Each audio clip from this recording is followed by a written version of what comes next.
Hello guys, Mammukka വിലപേശത്തിലെത്തി positive review നേടിക്കൊണ്ടിരിക്കുകയാണ് കണങ്കാവൽ. പുള്ളിക്ക് 100 കോടി ക്ലബ്ബിൽ കയറാനുള്ള കാലിബറില്ലെന്നാണ് പലരുടെയും വിചാരം. ഈ വീഡിയോ കണ്ടു കഴിയുമ്പോഴേക്കും നിങ്ങൾക്ക് മനസ്സിലാവും പുള്ളിക്ക് എന്തുകൊണ്ട് 100 കോടി ക്ലബ്ബിൽ സിനിമയിലെന്ന്. അപ്പോൾ ഡയറക്റ്റ് നമ്മുടെ വീട്ടിലിട്ടു സ്റ്റാറിനെ വെച്ച് നോക്കുകയാണെങ്കിൽ മോളിവുഡ് ഇൻഡസ്ട്രിയിലെ 2 നെടുന്തൂണുകളാണ് ലാലേട്ടനും മമ്മൂക്കി. ഇതിൽ ലാലേട്ടനെ എടുക്കുകയാണെങ്കിൽ 100 കോടി ക്ലബ്ബിൽ കയറി 4 സിനിമ പുള്ളിക്കുണ്ട്. പുലിമുരുകൻ, ലൂസിഫർ, എമ്പുരാൻ തുടങ്ങി. ഈ മമ്മൂക്കയുടെ ഭാഗത്ത് നോക്കുകയാണെങ്കിൽ 100 കോടി ക്ലബ്ബിൽ കയറാൻ കാലിബറുള്ള സിനിമയായിരുന്നു റോഷാക്കും ബ്രഹ്മയുഗവും. കാലിബർ ഉണ്ടായിട്ടും കയറാത്തതിൻ്റെ കാര്യം നമ്മൾ ഓഡിയൻസ് തന്നെയാണ് എന്ന് വെച്ചാൽ അവരെ കുറ്റം പറയാനൊന്നും പറ്റില്ല. ഇപ്പോൾ മമ്മൂക്കയുടെ കാര്യം മാത്രമല്ല, ഇപ്പോൾ ഈ ഇടയ്ക്കിറങ്ങിയ മിക്ക സിനിമകളുടെ അവസ്ഥ ഇത് തന്നെയാണ്. അതായത് സ്റ്റോറി വൈസ് ആയിട്ട് റിപ്പീറ്റഡ് ആയിട്ട് പറയാൻ പറ്റിയ സാധനങ്ങളൊന്നും അതിനകത്തുണ്ടായിരുന്നില്ല. ഇപ്പോഴത്തെ ഓഡിയൻസ് എന്ന് പറഞ്ഞാൽ റിപ്പീറ്റഡ് ആയിട്ട് പറയാൻ പറ്റുന്ന കാര്യങ്ങളാണ് കൂടുതലും ക്യാപ്ചർ ചെയ്യുന്നത്. അതിനൊരു മികച്ച എക്സാമ്പിൾ ആയിരിക്കും 18-ാം തീയതി റിലീസിനെത്തുന്ന ദിലീപേട്ടൻ്റെ ഭ ഭ ഭ. ആ സിനിമ എന്നൊക്കെ പറഞ്ഞ് ഇൻഡസ്ട്രി ഹിറ്റ് വരെ തൂക്കി അടിക്കാൻ പറ്റുന്ന കാലിബറുള്ള സിനിമയാണ്. അതിനൊരു ഡെപ്ത് ഉണ്ട്. കുറേ റൂമറുകളും ഫാൻ തിയറിയൊക്കെ കേൾക്കുമ്പോൾ നമ്മൾ മനസ്സിനെ അങ്ങ് വാനോളം ഉയർത്തും.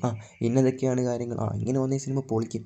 ആ ഒറ്റ കാര്യം കൊണ്ട് നമ്മൾ മനസ്സിനെ ഇരുത്തി കൂടുതൽ ഹൈപ്പിലേക്ക് സിനിമയെ ഉയർത്തും. ഇങ്ങനെയൊക്കെയുള്ള കാര്യങ്ങളൊക്കെ മറ്റുള്ളവരെ വെച്ച് കമ്പയർ ചെയ്യുമ്പോൾ നമുക്ക് മമ്മൂക്കയിൽ നിന്ന് കിട്ടുന്നില്ല. ചില വിടല പിടിച്ച അണ്ണന്മാർ പറയും ലാലേട്ടൻ ഫാൻസാണ് മമ്മൂക്കയെ 100 കോടി കാണിക്കാത്തത്. എന്നാൽ അത് അങ്ങനെയല്ല. ഇപ്പോഴത്തെ മമ്മൂക്കയുടെ സിനിമ എന്ന് പറഞ്ഞാൽ സ്റ്റോറി വൈസ് ആയിട്ട് അധികം കോൺസെപ്റ്റ് ചെയ്യത്തില്ല.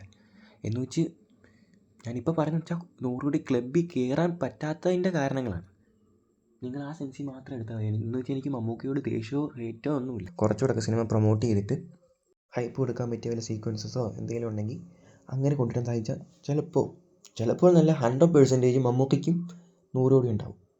ഇപ്പോൾ വരാൻ പോകുന്ന മൂത്തോൻ്റെ സിനിമയിൽ അല്ലെങ്കിൽ ചാത്തൻ്റെ അകത്ത് മൂത്തോൻ വരികയാണെങ്കിൽ അങ്ങനെ ഒരു 100 കോടി കൺഫേം ആകും. ഓറല്ല 300 കോടിക്ക് മുകളിൽ കൺഫേം ആയിരിക്കും. ഞാനൊരു പുതിയ യൂട്യൂബറാണ്. എന്തെങ്കിലും കുറവോ കൂടുതലോ ഉണ്ടെങ്കിൽ അത് കമൻറ്റായിട്ട് രേഖപ്പെടുത്തുക. ഇത്രയുള്ള ഈ വീഡിയോ ഇഷ്ടപ്പെട്ട് ലൈക്ക് ചെയ്യുക, ഷെയർ ചെയ്യുക, സബ്സ്ക്രൈബ് ചെയ്യുക. മാക്സിമം സപ്പോർട്ട് നിങ്ങളുടെ ഭാഗത്തുനിന്ന് കിട്ടുമെന്ന് ഞാൻ പ്രതീക്ഷിക്കുന്നു.